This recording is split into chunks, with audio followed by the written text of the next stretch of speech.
Life is like the fragrance of a jasmine on the spring breeze.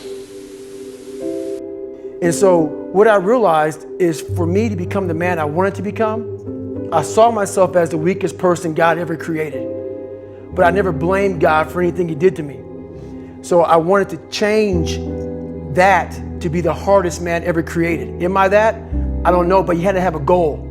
And my goal when I was sitting there, not going to school, being bullied, having no self-esteem, my goal was the only person that's gonna turn this person around is me. The only way I can turn it around is put myself through the worst things possible a human being can ever endure.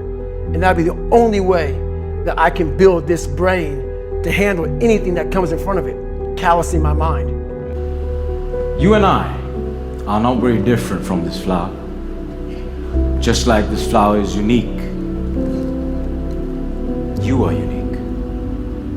All of us has something special that makes us as beautiful. Do you know what makes you special? Now the answer to that can be a little difficult to find, because sometimes life has a cruel way of picking out your petals, breaking you in two, and throwing you into the trash. And when you're broken, it's very difficult to feel special. How do you find and cultivate that drive? Like there is a kid right now watching this, man, and they feel like you felt. They feel lost, alone, broken, stupid, lazy, like they're never going to amount to anything. And what you're talking about is the closest thing to a fucking superpower that this kid has ever heard. And right now he is on the edge of his seat. How does he like force himself to take that first step? Biggest surprise of my life at 44, realizing that I've got a kid on the way. It was shocking, a bit scary, and I didn't think I was gonna have any kids. So to have this moment happen, I was like, are you sure this is happening? She's like, yeah, this is happening. My fear, all of my fears are based around my son and what this world will be when I'm no longer around for him. And I want to be there to protect him in every move, in every turn, and I want to catch him before he falls. I want to protect him from his first love and first heartbreak and things that I know I can't, that he'll have to endure, because I want him to have just enough pain to make him be an amazing human being, but not so much that it destroys and breaks his spirit. And I'm scared every day because I want to do it right. You get one shot to do it really right. I didn't know what to expect, but I can assure you that I've never loved like this in my life. I have never known this kind of worry and concern for the world that he's in. I have never known this kind of compassion for other humans, and I'm a pretty compassionate person. But once I've had my own child, he looks, sounds, moves like me.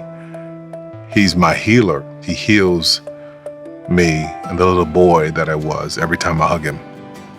Every time we laugh and dance and talk and play ball, I'm not only hugging my son, but I'm also hugging myself.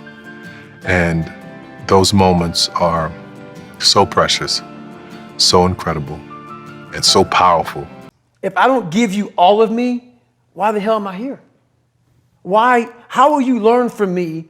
People take so much offense to me. You will never learn from people if we always tap dance around the truth. Oh God, I love that. We tap dance around the truth by finding the right words so I don't hurt you because you have thin skin. No, tighten up, people. It's okay. Trust me, it's okay. You might be called nigger one day. It's okay. You might be called some Jewish word or some faggot or gay word. It's okay. Let them call you that. What are you going to do now? They don't own your life. How are you going to control that now? How are you going to flip it upside down and say, Roger that, now I'm going to harness this shit and you'll read about me years from now? How? That's the question. How are you going to do that? thicken your skin, become more of a human being. Don't be afraid of the reflection in the mirror, because that's all you can be afraid of. Once you overcome the reflection in the mirror, you've done it.